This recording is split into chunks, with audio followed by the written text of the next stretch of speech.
Yeah, I've kind of set it as my goal to be as entertaining as beer in basketball, so we'll see what I can do. I'm talking about fairly dorky, wonky kind of stuff. I'm going to be talking about taxes and tax base and community design. But oftentimes when we think of this, we don't put it in context about what it means for our land use choices and how we develop cities. So what I like to do with most audiences is I'll just go ahead and put my lessons up front and give you, if you could take away anything for this presentation from here going forward, I want you to think of cities like DNA, like I have a DNA. Cities are all places in time. Memphis has grown up to a certain extent and made decisions in its life, good and bad. What have those choices rendered? What does Memphis want to be when it grows up? And I'm from Asheville, North Carolina, and we're constantly looking at other cities to learn from them, to learn from examples. So if you want to see how I started life, this is me when I had hair, and when I was 3 months old, the angry baby. But that's me, and this is what I'm going to become, right? So I know I'm going to be Papa, whether I like it or not. You know this with your own families. You look at your family members and you see your trajectory. The good habits, the bad habits, the good growth issues, the bad growth issues. I look more importantly at this guy, my dad. And I've got two genetic issues. I'm genetically Italian, so I talk with my hands a lot. We also eat a lot. We also have a genetic predisposition to heart disease. So I know that's in my genes. I know that I'm going to have those issues. So what do I do with that? I have to make choices on that growth pattern. That's a growth pattern that's not necessarily a positive growth pattern, but it's a pattern that I have to deal with nonetheless. So if I do eat a lot, like Italians do, I have to exercise. I have to do other things to deal with that growth issue, right? So in Asheville, we're looking at Atlanta, we're looking at Charlotte, we're seeing their heart attacks and treating them like my family. We're trying to find a way to deal with that. So on college game day, I like eating chicken wings. It's my habit. I have to do it. Every college game day, I'm eating chicken wings. Well, I exercise on Sunday. Did y'all get that? So it's just compensating. We do this. The other thing about cities is I'm going to give you all a little test. Who was in the conference this afternoon? Don't shut out the answers to this. Okay, we're going to do a quick little test. I'm going to give you 5 seconds. You only need about 5. Well, somebody complained today. I'll give you 7. 7 seconds to tell me how many shapes you see in this children's puzzle. Ready? Go.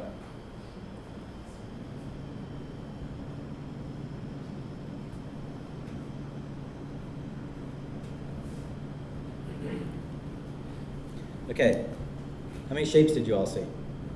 9? 18. 35, all right. Anybody want to go higher than 35? Lower than 9? No? All right. How many kids did you all see on the bus? What time was it on the clock? No. What happens is we have a human mechanism that we can be really quick about filtering information. So I manipulated the way that you saw the image, the puzzle. You didn't see the 5 kids on the bus. You didn't see that it was 10 after 10, right? As an animal, we're really good at filtering information. And in a pressure situation, I just put you in a pressure situation. It wasn't really all that crucial. But you went in a survival mode. You eliminated everything on the table to count shapes, right? We do this time and time again. We don't think of all the ramifications of deciding something that's a really big impact on our community. We've filtered out information by the time it makes it to a council decision. Have you thought through everything? Do you understand all the impacts? What information is actually at the table? What's the question that we're asking? This happens time and time again, and we're dealing with the results of generations of these kinds of decisions. Do y'all get that? There's a book that actually digs deeper into this. As a Nobel Prize-winning behavioral economist. His name is Daniel Kahneman. The book is called Thinking Fast and Slow. It gets into this through the whole thing. It's a really thick book. But basically, this is the simple trick. Do y'all get that? So know these 2 lessons. Think of who your role model is. Understand the issues of those growth patterns. But also dig deeper into how you're asking questions about data. Does that all make sense? So let's start the show. So what I want to do is I'm going to ask the question about what a city is and try to challenge myself to bring you the information about how I think of cities and the questions that we ask in looking at cities. So I'm from Asheville, North Carolina. Who's been to Asheville? Oh, great. Thanks for visiting Asheville. It's up there in the western part of North Carolina. By the way, we are in the barbecue zone, in the pig section. We're kind of near the vinegar border, and definitely not in the yellow sauce area. So I'm just going to go ahead and make that clear. For those of you that know yellow sauce, I don't like it. It's not good. But so that's where Asheville is. Asheville started. This is how it started in the 1800s. It was a development out in the mountains, and it was always kind of a recreational area for people from Charleston. And then this is kind of how it was in the late 1800s. 30 years after this picture was taken, and for those of you that have been to Asheville, you actually stood in this spot. 30 years after, this is called the Drover's Corner, but it's the main intersection. 30 years later, this is the same shop. We like to say that the 3 T's made Asheville grow: trains, tourism, and tuberculosis. And once the train lines came up there, it brought people to Asheville for the clean mountain air and for the recreation. People would summer up in Asheville to escape either in the south, the polluted cities like Jacksonville and Charleston, or in the north, Cleveland, Cincinnati, in New York. We had the second streetcar line in the entire country. Richmond, Virginia was the only one that was ahead of us. Presidents came to visit, presidents still come to visit. And during the 1920s, we were growing at 20% in population every single year throughout the decade. During that time, we became the second largest city in North Carolina. Not a lot of people realize that. The only city bigger than us was Winston-Salem. We were bigger than Charlotte, Raleigh. And it's kind of insane how fast we grew. And in fact, that was the tallest building in North Carolina for about a year and a half. But during that time, we achieved the highest debt per capita of the entire United States. We were number 1 in debt. And when the Depression hit and our books were audited, we thought we had $5 million in the bank. It turned out we had $18,000 in the bank. Little clerical error there. Our city council was indicted, and then 3 days later, the mayor committed suicide. That's how we entered the Depression. Not a clean start, right? And to show you how bad it was, this is a great quote from Thomas Wolfe. Thomas Wolfe is the famous American author, Asheville native, born and raised in Asheville. And this is what he had to say about his hometown. Asheville has squandered fabulous sums. They've flung away the earnings of a lifetime. They've mortgaged those of a generation to come. They have ruined the city. And in doing so, they've ruined themselves, their children, and their children's children. Those are pretty heavy words, right? And in a way that he was prescient. He actually called what was going on. Now, these are not the kind of things you say about your hometown. He said it from New York City, and basically everybody in Asheville was like, please stay in New York City, don't ever come back. His second book was incidentally called You Can't Go Home Again, for obvious reasons. You know, it's kind of interesting. You see this story all the time. What happens in the city, what happens to the people that are critiquing it.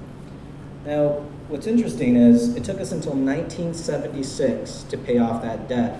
When the Depression hit, we chose not to take the New Deal money that would bail us out. We essentially chose to ignore the stimulus. We were the proto-Tea Party of the world. We're like, we don't need that federal dollars, take it away. Well, it took us until 1976 to pay off that debt. During that period, we had a really poor bond rating. We were essentially too poor to do anything. But once we got out of that, we started cooking with gas. We did the highways like everybody else. We cut a highway through the north side of downtown, which became the Crosstown Expressway, and blew a hole through the mountain. This is called the Bowcatcher Cut right here. I love that it's on a postcard. Isn't that awesome? And on the other side of the cut, the mall went there, and our downtown died. Does that sound familiar? You know, this is a pattern that happened all across the country. This is essentially the teenage years of the American city, the reckless driving, and drove a drunk into a tree or something. That's what we did. And this is our downtown from not too long ago. And has anybody visited Asheville when it looked like this?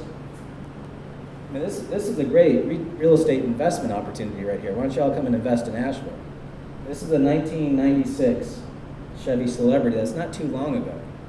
So you think about that. You think about what happened to our community. These are all shots of boarded up buildings, vacant upper stories, and just buildings sitting fallow. Some kinds of aluminum, just kind of hoping that they just disappear or something. And you could shoot a cannon off down, look at the sidewalk. There isn't a single pedestrian all the way down there or anywhere along there. So we essentially abandoned our downtown. And like a Greek choir, anytime somebody tried to fix the downtown, anybody tried to do something downtown, those children's children, the leadership of our community, would rise up and say, that'll never work here, don't even try. We've been down that road, you know? Y'all have those people here? Don't even try. That'll never work. Now, every community's got them. Ours just took the form of leadership.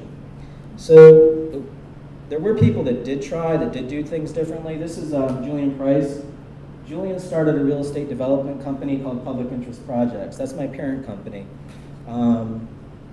It's a for-profit real estate development company. What's different about this organization is they operate off 100% equity. So he could have been philanthropic with his wealth and just given it away or donated it or put it into a foundation. Instead, he wanted to activate it and treat it like a revolving fund. So his inheritance basically went into all of these buildings. 75% of his money goes into the sticks and bricks, the different buildings. We're mostly focused on residential upstairs, getting people living downtown. And then we reserve 25% to invest in entrepreneurs that start businesses at the ground floor of all of those buildings. We actually have a nightclub here called the Orange Peel. And one of our favorite investments is the Laughing Seed, which is the first vegetarian restaurant in Asheville. Now they went to go get a loan from the banks, and the banks basically looked at their menu and asked them, where's the pork? It's the pork state. Where's your barbecue? You gotta have barbecue. I mean, this is North Carolina. And they said, well, we're vegetarians, we don't do that. And the banks just said, there's no way this is gonna work. We've invested in them, they've paid us off, or paid us back, bought themselves out, whichever way you wanna look at it. But they're an anchor in our downtown. Asheville is now ranked in the top 10 vegetarian restaurants in the entire country because of this establishment that's come in behind them. They basically led the trend. So this is one of our buildings before and after. And we did a crazy thing. These are 400 to 600 square foot apartment units. So who in this room would live in a 400 to 600 square foot apartment? Got a couple hands? Let me change the question. Who in this room has lived in a 400 to 600 square foot apartment? That was our marketing study right there. That just saved us $18,000 asking that question. You know, we basically said these are 24 units. Surely, out of 83,000 people in Asheville, there's 24 people that are either new to town, recently graduated, downsizing, recently single, whatever. And it's been, in the real estate development world, this is called a home run. It's been 99% operating, leased up, ever since we opened the doors. There's a waiting list to get into this thing. And again, it's just by asking a different question. We didn't ask about what we wanted. We asked about what our community could handle and what's typical of a downtown. You know? So this is one of our buildings, or this is what downtown looked like when Julian was kicking around. And what's interesting is Julian actually had his own marketing campaign. He had his own magazine called City Watch. And I love this article that he published, and it was about billboards and putting billboards in the downtown. And I love this quote that he uses from Arthur Frommer. Among cities with no particular recreation appeal, those that have preserved their past continue to enjoy tourism. Those that haven't receive almost no tourism at all. Tourism simply doesn't go to a city that's lost its soul, which is heavy words to say about your town, right? In a way, you can hear Thomas Wolfe coming back and saying these things. Now, it's not that Julian was a Convention and Visitors Bureau booster. We're not members of that. We don't have a hotel. Why is he talking about tourism? What he was trying to do is he was trying to get us past to have a sense of community, a sense of soul, a sense of pride in our place. Interestingly, he passed away in 2005. 15 years after he published this, same building, Frommer's magazine would list us as the number 5 place in the country to visit. That's kind of heavy stuff, you know? But when we're looking at, we're seeing this stuff, we look at it a little bit differently. So not only is it interesting from an emotional standpoint, how do you show this from a data standpoint? I love this quote from Michael Bloomberg. In God we trust, and for everyone else bring the data. Can you show the information of what's going on financially, what's going on with our investments, but also with the community? So what we were seeing with downtown, this is what downtown was worth when it was all boarded up, about $100 million of taxable value for the boundary of downtown. We didn't build a new building, and just the community didn't get a new building in this downtown until about 2008. So these first 2 steps were just by activating those existing buildings, just by filling up assets that were already there. The community basically had $500 million of wealth sitting around that they weren't using. That all make sense? So we were able to cultivate revenue on assets that were already there. Our portfolio rose 400%. Incidentally, we're somewhere around 700 million right now. But what we started thinking is, why aren't people thinking of it this way? Why aren't they thinking about cultivating their wealth the way that a farmer does? When a farmer looks at their field, the farmer seeing their field is a grid of acres. Is this land that has a cost to cultivate in fertilizer, water, labor, and then crop yield. And they're making financial and economic decisions about what to till. They're not just going out there and doing the whole field. So if we could do the same thing with cities and look at these buildings. This is one of our buildings. It's an old J.C. Penney's building, upper stories residential, office on the second floor, retail here. The city came in and did a streetscape project, and we took it on the chin because the city did a streetscape project right in front of our building. So they subsidized our property. We didn't pay for the sidewalk, right? So we got a garbage can, a bike rack, 2 benches, and a street tree, and those children's children freaked out about it. Why are you giving money to those downtown people?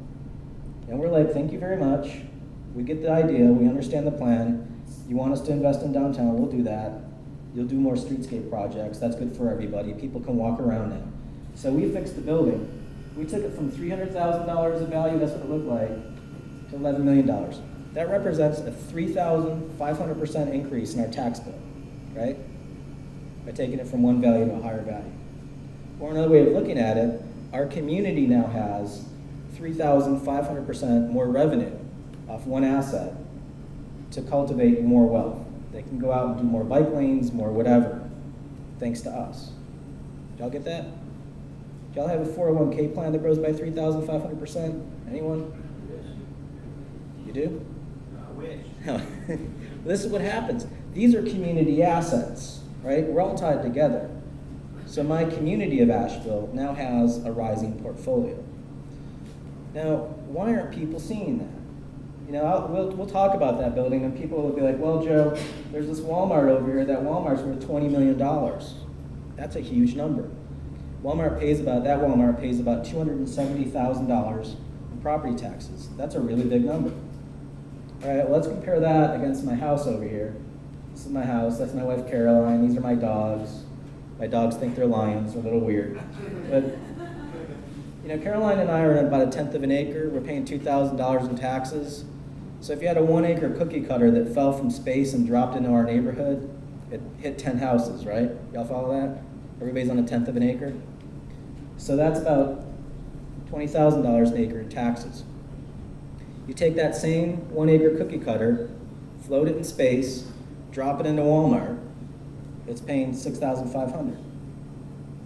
Did y'all get that? Now what if you had an acre of our building downtown? This is what you get.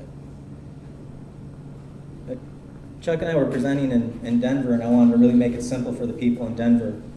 And I said to them, if you only had an acre to grow something in Denver, what are you going to grow? Wheat, soybeans, or marijuana? Yeah, they got it. Cash crop, right? Anyway, putting it aside, because y'all are probably thinking, well, Joe, that's great, it's property taxes. Surely Walmart makes it up in retail taxes, right? I mean, that's what it's all about, is sales. So Caroline and I don't sell anything, so let's remove us. Now let's run the numbers on the retail sales. Again, we get distracted by the big number without seeing the numbers behind it. That's the total sales. That's not what you get. That's what happens inside the store. What the city gets is a portion of that. In our case, 8 cents on the dollar of sales tax. The city got, at that time, 27% of that 8 cents. Now the reality of it is it's actually down to about 9 cents in my community, but we'll go ahead and take this 27 cents, what used to be what we got before. That's $47,000 an acre. We're a total tax per acre of $51,000 an acre. This is just the property taxes you're getting. You add the retail taxes, now we're at $414, you're cooking with gas. I mean, how do you want to look at it? There's jobs per acre. You know, when you put the numbers side by side and you let the numbers do the talking, which one gives you more community return? Which one gives you more potency from a taxable basis, from a retail taxable basis, from a jobs? How do you want to look at it? The numbers speak for themselves as long as you normalize it on what you can control, which is the dirt. Did y'all get that? So this isn't scary math that I'm doing here. It's actually pretty simple. I don't have a financial expertise. I don't have an MBA. This is all looking at the world and just making a simple change in how we look at the numbers. Normalize it on a per acre basis. So again, that's the city side. What's good for the downtown is great for the city, but it's unbelievable for the county. So you realize that the city is sitting inside a county, so it's paying county taxes too. So here we look at the residential. So on a per acre basis, the city resident's paying about $1,700 to the county, while somebody out in the county is paying $1,200. And again, this is just the numbers that's out there. Now when someone brings the mall into this, you see why a county commissioner might be motivated to do a mall over residential. This is what you get with commercial, $8,000 an acre out of this mall, versus residential in under $2,000. Did y'all get that? It's kind of an interesting presentation with the lightning and thunder stuff. It's dramatic.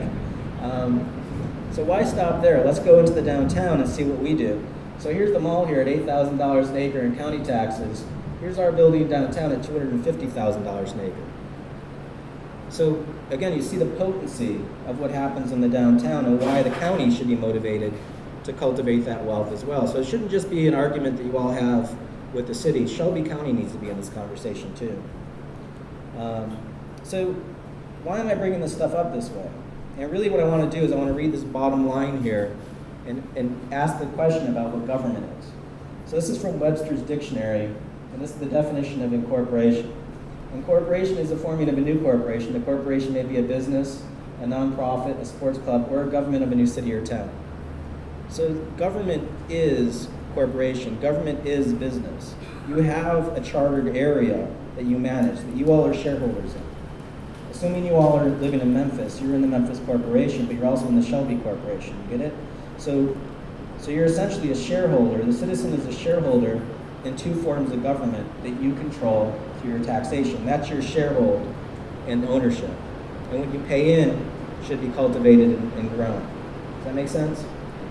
So the city, back to that question, is essentially a finite boundary of land. That's all you have. Shelby County can't go and annex the next county over. That's all it is.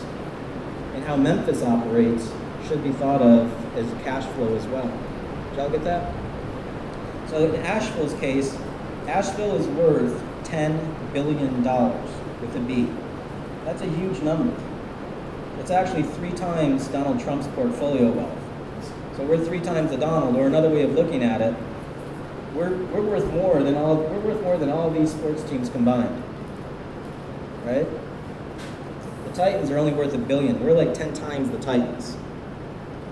So when these businesses operate, do you think they're making financial decisions about players they pick, about how they operate? Of course. So are you doing the same thing? Are you understanding the ramifications of development patterns to see what's bringing you wealth and what's not? So oftentimes we try to help communities see the money flow and see how design decisions actually affect their pocketbook. So we did an analysis in Sarasota, Florida, and we basically asked the simple question: if I, as a developer, were to build this happens to be some godforsaken place in Arizona somewhere, but if I were to build that, what do I do when I build it? And what I do is I keep track of all the soft costs, the architect's drawings, the landscape architect's drawings. I also keep track of all the hard costs, the buildings, the roads, whatever. And all of those costs have to be recouped in order for me to make a profit and make the deal work, right? So I just divide all the costs by the rooftops. When the government gets this thing plugged onto the road here, does the government go out there and figure out how much it costs to have this in their community? What does it cost for police, for fire, for water, for schools, and do they charge it accordingly? And the short answer is no. They just send out an assessor to figure out a value, and they are paying a tax percentage on that value, completely disconnected to cost. What other business operates that way? If I were to buy this clicker, don't you think Logitech would figure out how much it costs to make the clicker before it sold it? Of course. But in cities, we don't do that. So I'm not the first person to ask this question. It's actually this guy here. In 1973, the Nixon administration published this book called The Cost of Sprawl, where they gave all the data to every community across the country and said, look, land patterns have a cost to you all. Figure it out. They did the math. And it's kind of interesting. Not a lot of people realize, but he's the godfather of the word sprawl. But there it is. So Florida actually replicated that at a more localized level. So we used their math, and you see that they did the public facility costs per dwelling unit from the downtown to scattered. The more you spread people out, the more the cost is. It's real simple. If you have a mile of pipe and you put 50 people on it, it's more expensive than a mile of pipe with 5,000 people on it. You're just dividing the cost by more people, so the unit cost goes down. Did y'all get that? So we grabbed a couple of these that we were seeing in Sarasota with the downtown versus some semi-suburban stuff. Went out into the burbs and grabbed some multifamily, and then went into the downtown and grabbed some multifamily. And we said, okay, there's 357 units. Let's just run it apples to apples. So let's pluck out 357 units out of the downtown and let them sit side by side financially. So here's the downtown in dark green. Here's the suburban pattern in light green. Same number of units. One consumes 30 acres, one consumes 3 acres. So the land out of the portfolio is 1/10 consumed in that urban footprint versus the suburban footprint. You get that? So 1/10 of your asset is used. The public cost is 57% difference. You actually cost less to service those people because the service area is smaller than the suburban pattern, yet you're making 830% more money. So you're getting more revenue. And I'm not making this up. This is straight out of their tax rolls. We just pulled the numbers out. So you're making 870% more than that. So if this is my mortgage here, and this is Chuck's, we'll take Chuck's mortgage back there. That's my annual payment. This is Chuck's annual payment. How long will it take the two of us to pay off our mortgages? Let's look at it that way. So it'll take me 42 years. It takes Chuck 3. Now in real estate development world, when we have cost, income, and time, I can do my ROI, or my return on investment, right? So the ROI to a county in this situation is a 2% ROI for the suburban pattern. It's an 18% ROI for the urban pattern. Did y'all get that? Like, what kind of return rate would you want in your savings account or your Christmas fund? Want a 2% return rate or an 18% return rate? 18, obviously. You guys are awfully quiet. Is it too late to be talking numbers, or how you doing? All right. Now, I was presenting this in Idaho, and there were like cowboys in the audience with like cowboy vests and cowboy boots, and a couple of them had guns. And one guy came up to me, he's like, "Look, Joe, we're cowboys. These are way too many charts. Just show it to us in year 20." I was like, "All right, well, here it is." So in year 20, after 20 years of operation, you've produced $34 million over your note in the urban pattern. You're still in the hole, $5 million with the suburban pattern. So think about what you all have done, every community has been building for the last 40 years. We're essentially building development patterns that are upside down financially, and when we don't have money in our budget, it's because it's buried, still in the hole still. We're just not building our way out of it. We don't have enough of this stuff to compensate for those losses. Does that make sense? So, to quote Chief Justice Brandeis, these are the relentless rules of humble arithmetic. It's just simple math to show this stuff. We've done it all across the country, and we see these patterns over and over and over again. Basically, for every dollar of county single-family development, a city resident's paying about $8 to the county. The Walmart's paying about $7 for every dollar of single-family county. The mall's about double Walmart, and as soon as you get into mixed-use development in the green here, it starts to shoot up. This could be for the tiniest town, Driggs, Idaho, out in the middle of nowhere in Idaho. I think 2,000 people in the entire county, to Nashville, Tennessee. It starts to shoot up. And it's not a proportional growth, it's an exponential growth. We can cultivate our wealth out of main streets. It's not to say don't do this stuff. It's just realize that that's where your money is. And you can't build your way out of an upside down portfolio where you've got too much of the stuff that's not bringing in your wealth. And I'm using the per acre analysis to talk about efficiency from an economic standpoint. We already do this, we're used to doing this. When we talk about cars, we don't talk about cars on a mile per tank basis, do we? If we did, we'd all be driving Ford F-150s at 650 miles per tank, right? Yet when we talk about architecture, when we talk about buildings, it's this $25 million project here, this $10 million project there. Of what? Why do we focus on that big number instead of figuring out its efficiency? What's it giving you? When we say miles per gallon instead of miles per tank, look what happens. The numbers change. I didn't change the cars, and we should all be driving BMW Asettas at 70 miles per gallon. Sorry to your Prius owners in the audience, but 1955 technology is better. It's also a much more dangerous car, which is kind of cool. You'll get this, I'm being cute with the numbers, but I want you to see we already do this. So that's why we recommend the per acre analysis. So really what this is about bringing data and evidence of the data to you all to make better decisions in your communities.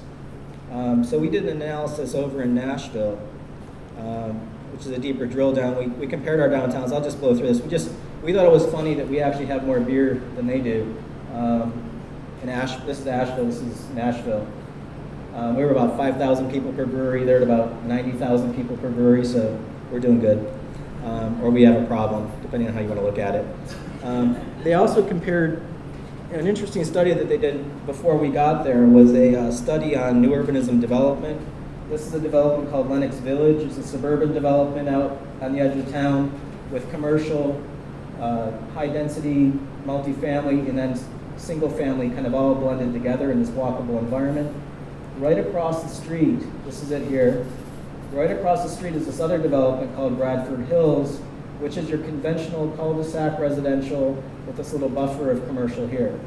And they ran the return on investment, so the community cost and the revenue combined to see what the city and county would net out. And they basically worked this way. Oh, sorry, they also did the gulch. We'll bring that up in a second. So this is the suburban pattern. The conventional development nets out about $100 an acre. The new urban community nets out 7 times that of positive revenue. When you bring the downtown into it, the reason why the downtown's not in this chart, or actually the gulch, it's not even downtown. This is what it looks like. So here are those other 2 developments. Here's the gulch. This is the net return over the cost.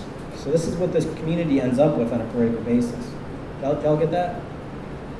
So we did their map, and part of the way that we do the mapping is we want to bring new technology in to see the way that the community operates financially, much in the way that our doctors do this on our bodies. So if they want to see your hard tissue, they'll do an x-ray, and we get the hard tissue information, right? Your skeletal information. Change the software, change the machine, do an MRI, we can see soft tissue, right? You can even do this crazy stuff called, I don't even know what you call it. It's a triarchal transformation, 3-dimensional image of your brain, basically. So we do the same thing with cities, and we map their value. And this is the way Davidson County, which is Nashville, looks at a county level. This is the value per acre of where they're getting their revenue in their community. You can see downtown popping out right there. Or when you go into the city level, here's downtown, you see all of this hot value of over $6 million an acre, and then this is how it tapers down to exempt. Green is about $250,000 an acre, and purple is $6 million an acre and greater. So you can see the hot spot, and then as the value goes out toward Vanderbilt University here. So in the downtown, which is the most fertile soil, they also have the problem of being a state capital. So where they're getting the most potency out of their downtown, they also have the most land off their tax base. They're about 50% exempt. So that's a real issue in their community. By the way, you should send them a big thank you note for that, for being the state capital and suffering with that. You're paying for it. Another thing is, well, actually they're paying more than you all, probably. But another thing is we use different technology to change the information. There's a mapping program called cartogramming. And this is a map from 1921 where they mapped the energy consumption of the United States. So the highest energy consumer at that point was New York. And they're 10 times the size of Wisconsin. That means they're 10 times the consumer. So they change the shape of things based on value. So we use this basically old technique with new software and did the cartogram of Davidson County. So here's Davidson County, here's its cartogram, so you can feel the potency of downtown. Let's put them side by side. So this is what downtown is in the area, but that's how it feels financially. Did y'all get that? Or another way of doing it, we did just zooming into the city level and doing its cartogram. That's how it feels. Or another way of thinking about it, the land area of that square feels like it's 15 times greater of potency. So where is the community getting its money? How can it cultivate more wealth? How does it do that? We just try to bring that information there so they can at least see where they're getting it. Did y'all get that? We also do it three-dimensional. Can y'all tell me where downtown is? Yeah, there it is. Boom. And then here's the area out to Vanderbilt. So we basically talked about, here's the gulch. They just need to fill in the gulch, they'll be doing all right. So focus more of the priorities where they can cultivate more of their wealth. This is the side view of the community, side view of the model, and then here's its like pulse financially. So they peak out at $191 million per acre. So just to kind of recap, here's some building types. So there's the Walmart at about 1.2 million an acre of value. Here's their malls at about 1.8 million. Well, let's call it 2 million for the regular malls. They have a really good mall that's near the community of Bellevue, or Belmead, and there it is at 8 million an acre. That's a really potent mall, by the way. This is probably one of the most valuable malls we've ever seen at 8 million an acre. But what's crazy is they're getting infill buildings in and around in the neighborhoods that are starting at around 7 million. So they're basically as potent as their best mall, just doing these little projects, filling in the gaps in their neighborhoods. You get into the Gulch, now you're at 16 million an acre. And when you get into Music Row, you're hitting 20 million. You get into downtown, you're topping out around 136 million an acre. So this is their bar chart. Here's Walmart here. Here's their regular malls. Here's their good mall at about $129,000 an acre of tax production for the county. These are buildings downtown. We'll come back to this building, the Wannabes, at 3 million an acre of production. The other thing that we saw in their downtown is it's not only just a property tax generator, it's a retail tax generator. Incidentally, it's illegal to have this information in North Carolina, so at least we can get it here in Tennessee. That's how progressive we are, by the way. The land area of downtown in the county is about 0.3% of the land area. Here's the rest of the county. Here's the county's downtown retail tax production. Here's the rest of the county. So their downtown is actually the biggest retail tax producer versus all of the other malls. Who would have thought in downtown Nashville, you're actually more competitive from a retail standpoint than a mall that's 100% retail? And again, this is the data. We're not making this up, it's just out there. So this is the retail, property tax, retail tax, and total tax production of Nashville is a three-dimensional model. The other thing that we started noticing is the older buildings. That here's a building, there's a postcard of it from 1905, there's like horses and carriages. There's the building. Even after they deface it and rip the top of it off, really nice top, by the way. Sorry to the architects in the audience, it's kind of offensive to see this happen to a building. But it's still worth 42 million an acre. Now remember, the good mall was 8 million an acre. So if you had 5.8 acres of that building, it would equal the entire 30-acre good mall. Or my favorite building, the karaoke bar. There it is, the Tequila Cowboy. This 51-acre mall could be equaled by about a half acre of that. Isn't that crazy? So if you're running a community, if you're a board of director running this corporation called Nashville, you're elected to lead this community. What kind of way can you cultivate your wealth quicker and faster and more potently? How hard is it to do a half acre of that? That's the question to ask yourself. What gives you more bang for the buck? So Memphis. We ran some numbers on Memphis. We didn't have the whole thing. Tommy and the city staff actually produced some maps. Just going to get past the assessor. These are the maps. I won't go into them, but they basically have all the data there to show you where you're getting your value and potency, but also where you're spending your revenue. So these red dots are expense.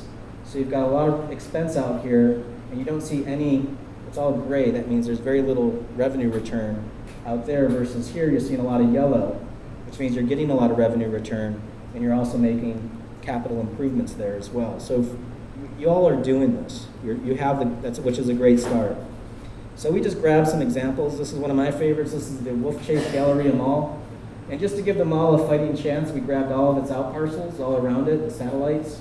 So that whole area is about 142 acres of land.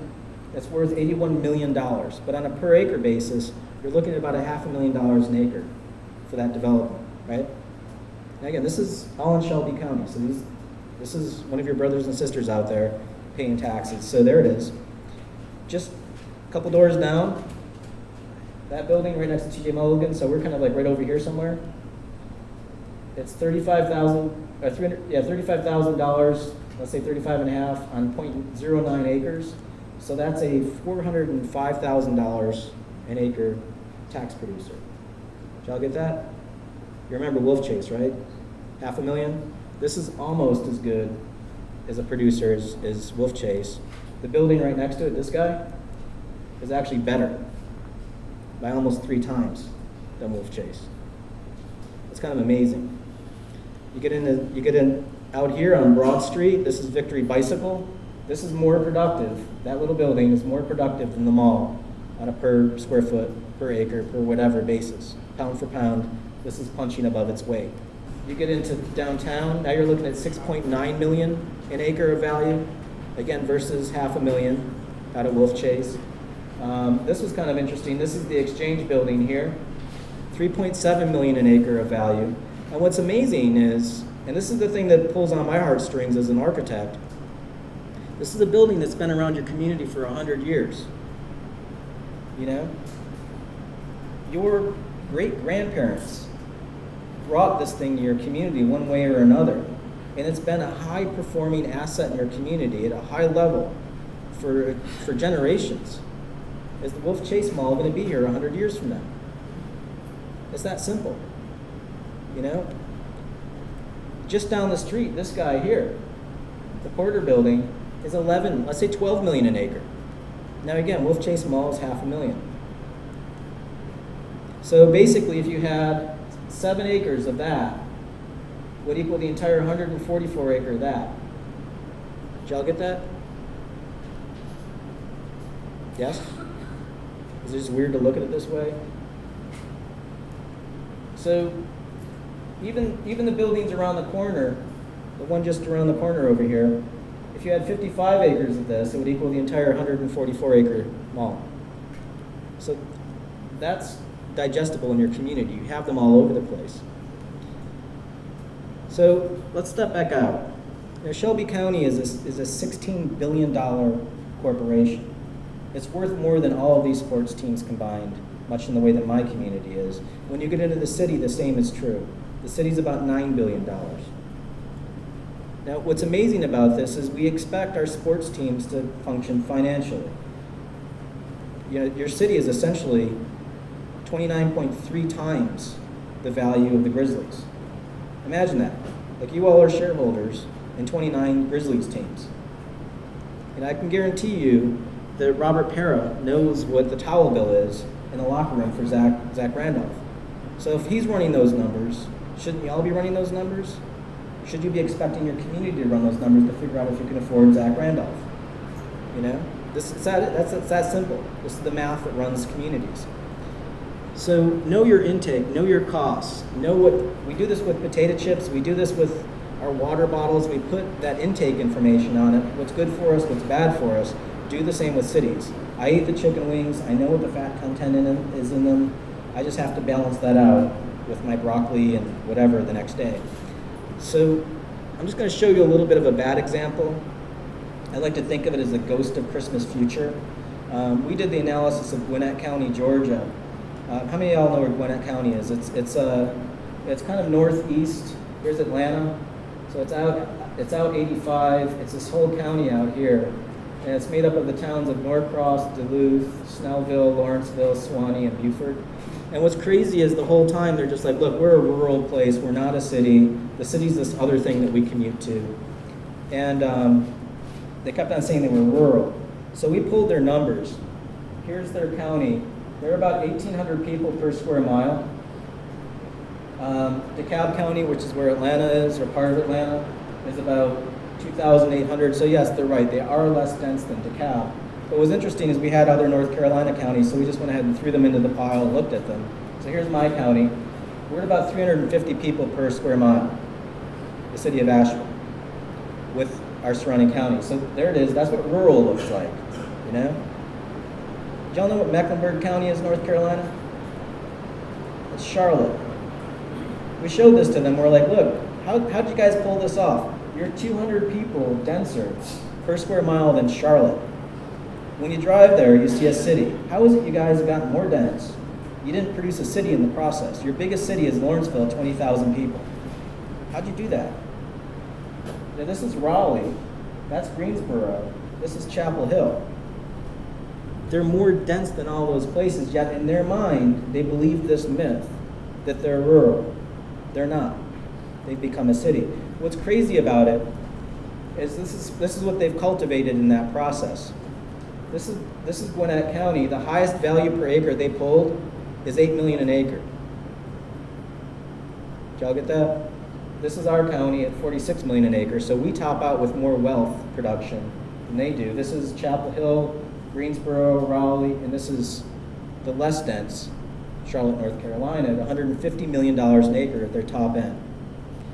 We did their model, and immediately it became relevant to us. This was like their x-ray, and we didn't see a spot. Like, what's going on? There's no there there. We turned the model sideways and tilted it, and that's their side view. So here's where they top out, right there, that little purple stuff.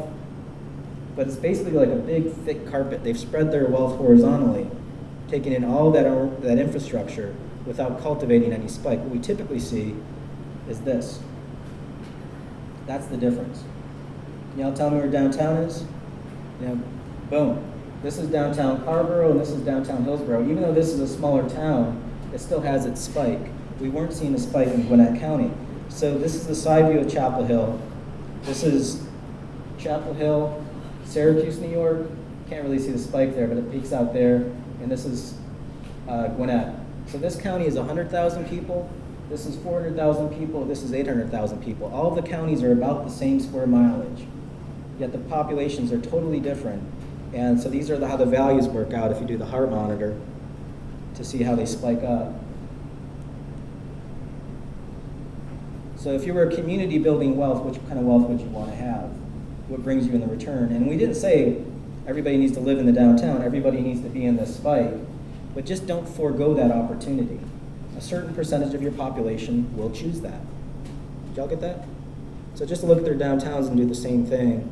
This is Chapel Hill, here's Syracuse, and here's Swanee, which was the biggest producer. And there's their pulses. The people in Swanee actually get it, and they want to build a downtown, so they're working on that. Now, underlying all of this, there's a behavioral pattern that we've seen time and time again in communities. The reason why I behave in a certain way as a developer is manipulated by the policies that you have in your community. So we see this in historic examples. In England, you were taxed on the number of windows you had because glass was expensive. So they wanted to figure out a way to tax you so that they counted your windows. The more windows you had, the higher the taxes you paid. So over this 100-year period, we know the joker that put the policy in place, it was King William III. Over that 100-year period, what people started doing is they started boarding up their windows to avoid the taxes, right? The physical environment changed because of tax policy. In France, you were taxed below your roof line here. And this architect, Francois Mansart, came up with this really creative way of sticking stories up in the roof. And when the tax assessor got out there, he's like, you can't tax me for this, it's clearly the roof, right? It was a tax loop. It spread like wildfire through Paris. So as we look at the landscape, as we look at cities, all over the place we see the same thing. You've got two values in your real estate. You've got your value of your dirt, and then you've got your value of the improvements on the land, your buildings. We can go into the data, pull off the buildings, and just look at how the dirt's valued. Let's just start there. Everybody's got dirt, right? So you expect the world to look like this. Everybody's value in that neighborhood is the same color, so it's about the same value at about $15,000 an acre, right? Now, how would you like to feel if you were this guy right there? The nice hot orange, everybody else is blue across the street. Just putting that aside, when I was presenting this in Cheyenne, Wyoming, I asked them, I said, what's going on here where this one is blue? That's $15,000 an acre. As soon as you cross the street, it turns to hot orange at $35,000 an acre. You essentially double the value by crossing the street. Does anybody have an answer to that? The tax assessor was sitting in the front row and she raises her hand. And she's like, you don't understand. And I said, what don't I understand? And she goes, well, the more land you have, the lower the value. Think about that. I was like, really? So I got 3/4 of a mile of road here, 3/4 of a mile of road here, another half mile and half mile. I've got 3 miles of infrastructure. I've got the biggest site on the street, which means I got the most stuff. I can build the biggest building on it, which means I can have the most commerce, which means I can have the most police calls and fire calls and everything else. I can get more of your infrastructure, and you're going to charge me less for it? She's like, yeah, that's our standard. Like, where'd you get this? Did Moses deliver you this standard? I mean, can't you see that it's a problem? Can't you see that financially it could put you upside down? Where am I going to go as a developer? Am I going to come into a downtown part and fix a property there when the land, just on a per square foot basis, is 10 times what I can get it for out in the suburban area? And on top of that, I can get all this free stuff from you, and you're not going to charge me for it. It's like, yeah, that's our standard. You know, these aren't invisible market forces that are telling me how to build as a developer. These are market forces that you all control in your policies. Your policies have the same stuff put into them. You just have to ask the questions. You have to look for them. And realize that some of these policies can be detrimental to your own health. Put the gun down. Don't shoot yourself. And do the math.